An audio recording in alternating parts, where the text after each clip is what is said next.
Assalamualaikum Pak. Waalaikumsalam warahmatullahi Iya. wabarakatuh. Ya, bagaimana kabar Bapak hari ini? Baik-baik. Alhamdulillah. Ya, baik Pak. Mohon waktunya sebentar. Saat ini saya akan melakukan wawancara kepada Bapak terkait dengan bagaimana pengambilan keputusan yang berbasis nilai-nilai kebajikan sebagai seorang pemimpin. Jadi ketika kita berbicara mengenai pengambilan keputusan sebagai kepala sekolah, tentunya Bapak sering dituntut untuk mengambil keputusan, di mana keputusan ini entah itu terkait dengan dilema etika maupun bujukan-bujukan moral, di mana terkadang kita diperhadapkan suatu permasalahan. Sebenarnya dari dua sisi ini semuanya benar, tetapi terkadang kita harus menentukan pilihan yang mana. Semisal ada siswa yang mau dibuat tinggal kelas karena tidak memenuhi kriteria ketuntasan minimal, tetapi kalau kita buat tinggal kelas, siswa ini tidak, ya kita mengorbankan masa depannya, pasti berpikir seperti itu. Begitupun sebaliknya ketika kita menaikkan, ini akan berdampak juga sama siswa lain. Ya, pasti siswa lain mengatakan, enggak apa-apa ji bersantai-santai karena bisa jiki semua naik kelas. Ya, seperti itu. Jadi tentunya masalah-masalah seperti ini tidak hanya pada siswa, tapi juga terkadang ditemukan ketika kita harus diperhadapkan sebuah pemilihan keputusan terkait dengan rekan-rekan sejawat, Bapak Ibu guru yang ada di sekolah ini. Kalau boleh tahu Pak, bagaimana Bapak mengidentifikasi kasus-kasus yang merupakan dilema etika atau bujukan moral yang ada di SMP Negeri 5 Lamuru? Ya, terima kasih. Di sekolah kita ini memang sering ada kasus-kasus yang menentukan dua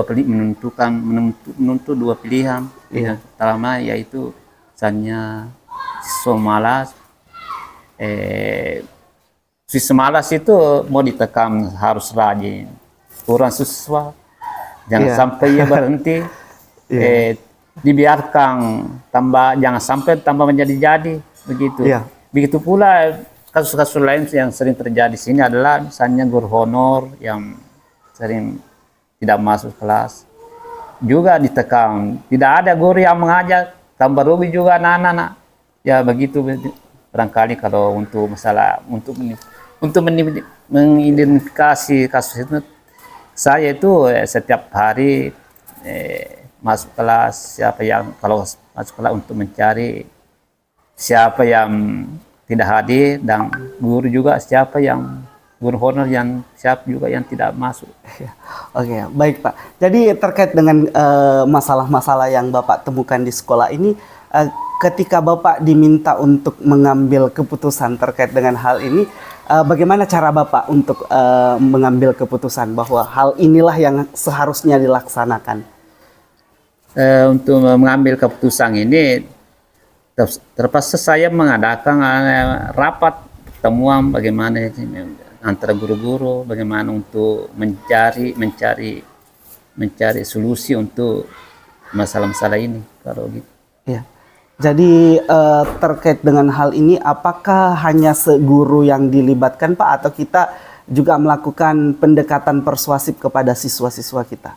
Kalau yang saya lakukan itu semua guru, pegawai, kalau ada, dan orang tua siswa. Oh iya. Jadi kita juga akan melibatkan orang tua siswa tentunya yang tahu lebih banyak. Terutama ketua komite. Iya, ketua komite. Baik Bapak. Kemudian hal-hal apa saja yang selama ini Bapak anggap efektif dalam pengambilan keputusan? Efektif untuk itulah melakukan musyawarah supaya semua keputusan itu bisa tercapai atau bagaimana? Iya. Jadi Bapak melakukan musyawarah untuk mufakat, tentunya untuk pengambilan keputusan sehingga keputusan ini bisa diindahkan oleh semua warga sekolah kita. Baik Pak. Kemudian apa yang menjadi tantangan Bapak dalam mengambil keputusan seperti ini? Tantangannya adalah bahwa itu siswa itu di sini kurang, itu tantangannya, kurang murid di sini, dan guru juga masih kurang juga. Ya, jadi tantangannya lebih kepada Ya, ketika salah mengambil keputusan berarti kita akan mengorbankan salah satunya. Salah satunya yang akan dikorbankan adalah siswa pergi ya. Dan semakin kurang siswa yang ada di SMP Negeri 5 Lamuru. Begitu ya Pak ya? Baik, kemudian ketika Bapak menghadapi masalah seperti ini yang ada di sekolah kita, apakah Bapak menyusun jadwal tersendiri atau memang langsung pada saat menemukan langsung diatasi? Kalau misalnya masalah-masalah itu yang bisa diselesaikan di tempat, diselesaikan di tempat. Tapi kalau masalah itu agak rumit atau apa, dibikinkan jadwal untuk. Ya, jadi ada dua Pak, ada dua menurut Bapak tadi, bahwa yang pertama adalah menyelesaikan di tempat ketika itu memungkinkan untuk diselesaikan. Jika harus melibatkan orang-orang yang berada di luar sekolah berarti harus mengatur jadwal. Begitu ya Pak ya? Kemudian hal lain Pak, pihak-pihak mana yang bisa memudahkan Bapak untuk menyelesaikan kasus-kasus atau masalah-masalah yang Bapak hadapi di sekolah terkait dengan pengambilan keputusan ini? Yang saya libatkan itu terutama orang tua siswa, komite, dan guru-guru yang bersangkutan. Ya, guru-guru yang bersangkutan. Baik Pak, kemudian dari semua masalah-masalah atau kasus penyelesaian masalah dan pengambilan keputusan yang selama ini Bapak hadapi selama menjadi kepala sekolah di SMP Negeri 5 Lamuru, apa yang bisa dijadikan sebagai pelajaran atau amunisinya Bapak untuk menyelesaikan masalah-masalah selanjutnya yang mungkin akan terjadi di sekolah ini? Itu yang paling tepat saya ambil itu adalah tidak lain adalah musyawarah saja di antara dengan melibatkan dari berbagai pihak. Ya, jadi Bapak menganggap bahwa musyawarah itu adalah sebuah solusi yang paling terbaik di antara yang terbaik untuk menyelesaikan setiap masalah-masalah. Jadi intinya di sini adalah komunikasi kepada seluruh warga sekolah sehingga masalah-masalah ini, keputusan yang Bapak ambil ini bisa diindahkan oleh semua warga sekolah yang ada di sini. Terima kasih Pak atas waktunya hari ini. Semoga kita semua diberikan kekuatan iman, takwa, dan kesehatan tentunya untuk terus melanjutkan aktivitas dan tanggung jawab kita sebagai pendidik di sekolah ini. Dan semoga sekolah ini bisa lebih baik lagi ke depannya. Terima kasih kembali. Iya, terima kasih Pak. Assalamualaikum warahmatullahi wabarakatuh. Waalaikumsalam warahmatullahi wabarakatuh.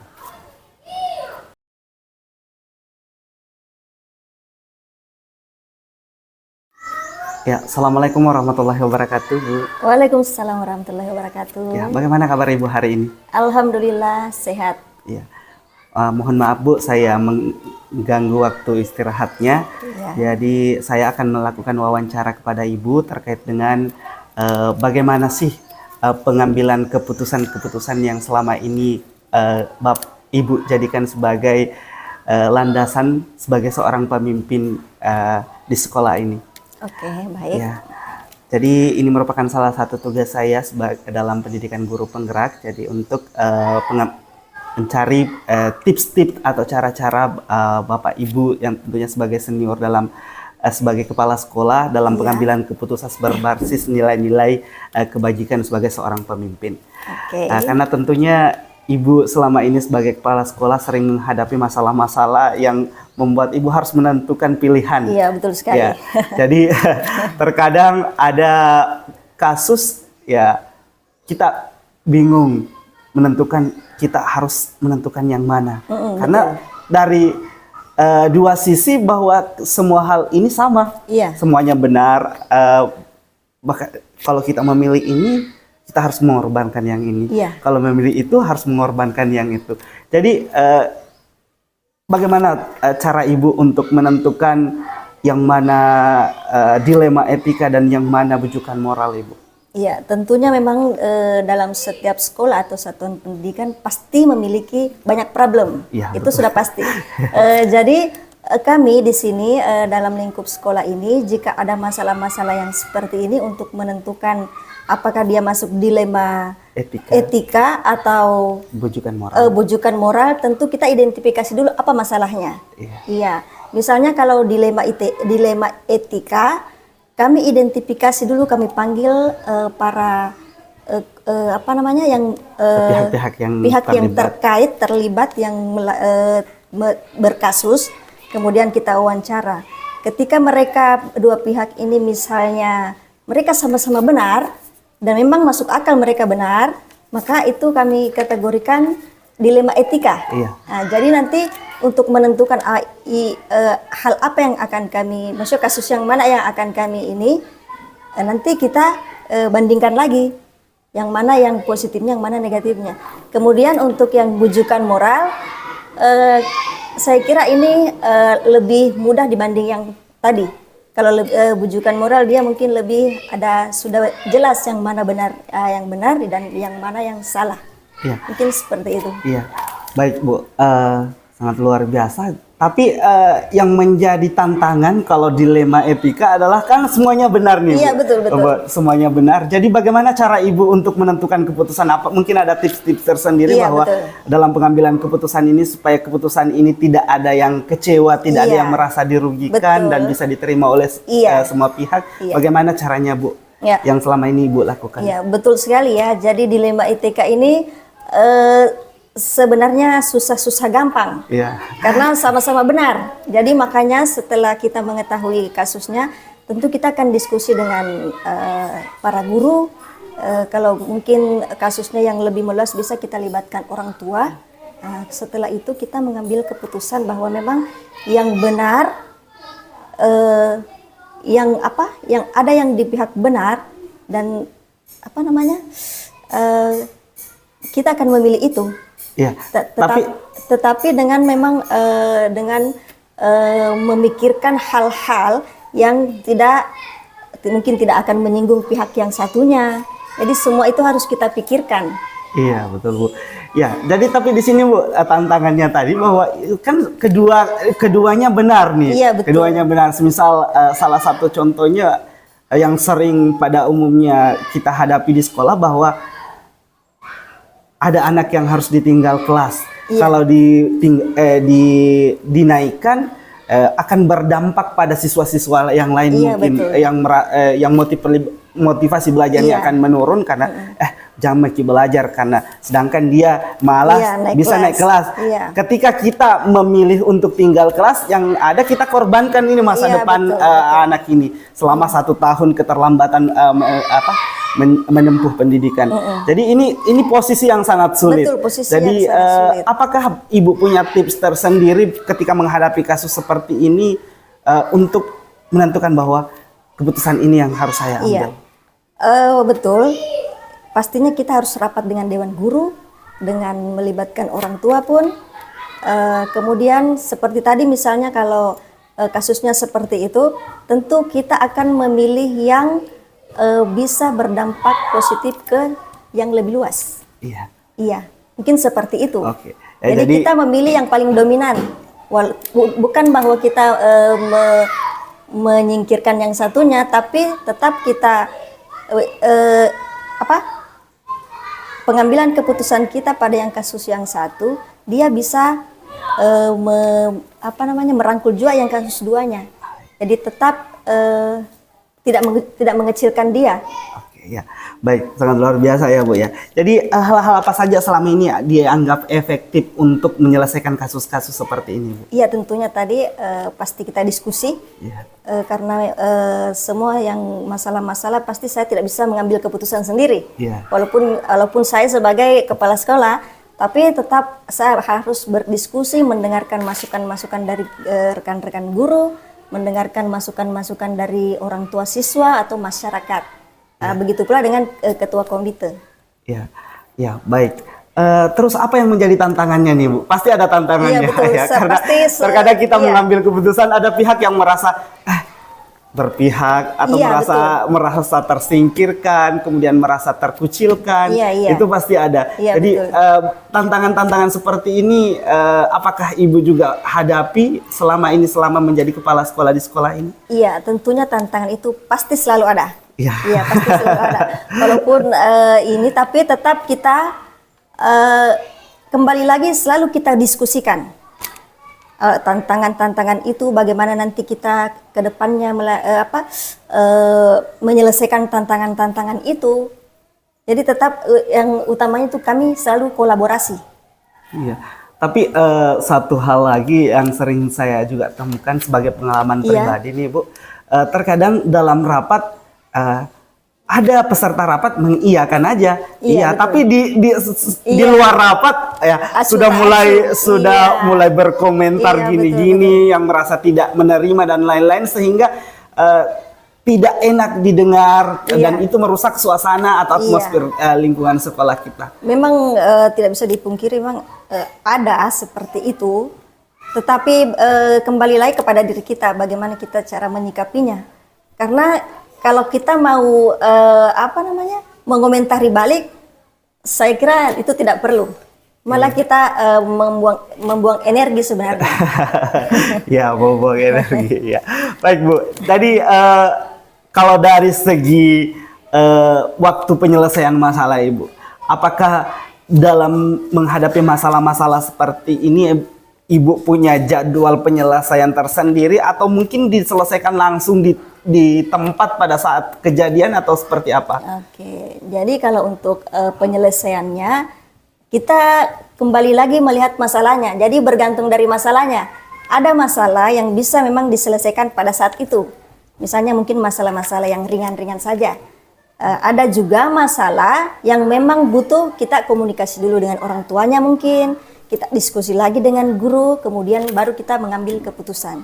Jadi bergantung dari tingkat masalahnya. Iya, ya.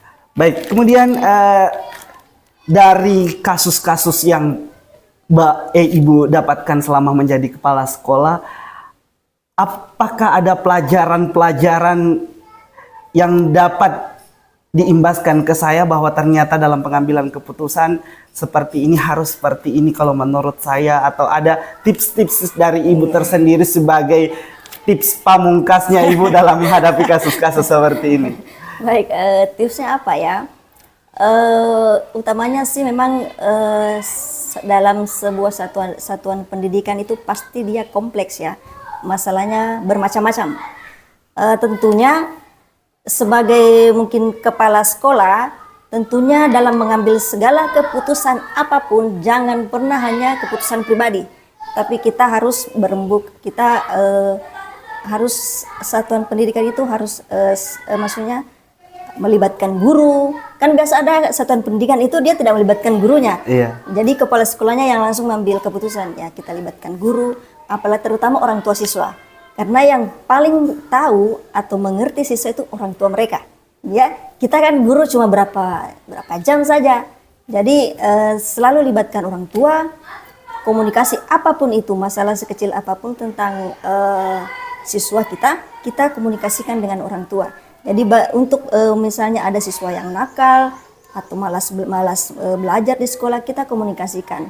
Mungkin ada yang salah di rumahnya atau apa. Ya, jadi tidak semata-mata hanya di sekolah saja kita kasih pendidikan, tapi di rumah juga harus mereka tetap diberi pendidikan oleh orang tuanya. Ya. Jadi harus ada komunikasi dan kolaborasi. Betul sekali, itu yang utama. Ya. Jadi saya bisa menyimpulkan bahwa salah satu pembelajaran yang Ibu dapatkan selama menjadi kepala sekolah dan menyelesaikan kasus-kasus dilema etika ini, yang paling penting adalah komunikasi dan kolaborasi. Iya, betul, sehingga keputusan-keputusan yang diambil itu bisa diterima dan diindahkan oleh semua pihak. Karena semuanya diambil dari musyawarah dan mufakat. Dan tentunya mempertimbangkan faktor-faktor atau data-data informasi yang terkait dengan masalah yang kita hadapi. Betul sekali, Pak. Luar biasa Ibu ya. Terima kasih atas waktunya Bu. Saya rasa sudah banyak waktu yang saya sita, sehingga saya menganggap bahwa informasi yang Ibu berikan terkait dengan hal ini sangat luar biasa, sangat menjadi pembelajaran juga bagi saya. Dan semoga Ibu senantiasa diberikan kesehatan. Amin, dan ya Rabbal alhamdulillah dirodoi dan mendapatkan rahmat dari Allah Amin, Subhanahu amin, wa ya taala. Rabbal alamin. Baik Ibu, terima kasih atas Ya, waktunya terima kasih sekali juga, lagi. Pak. Mohon maaf atas hal-hal yang kurang berkenan mungkin pada dalam proses wawancara ini. Assalamualaikum warahmatullahi wabarakatuh. Waalaikumsalam warahmatullahi wabarakatuh.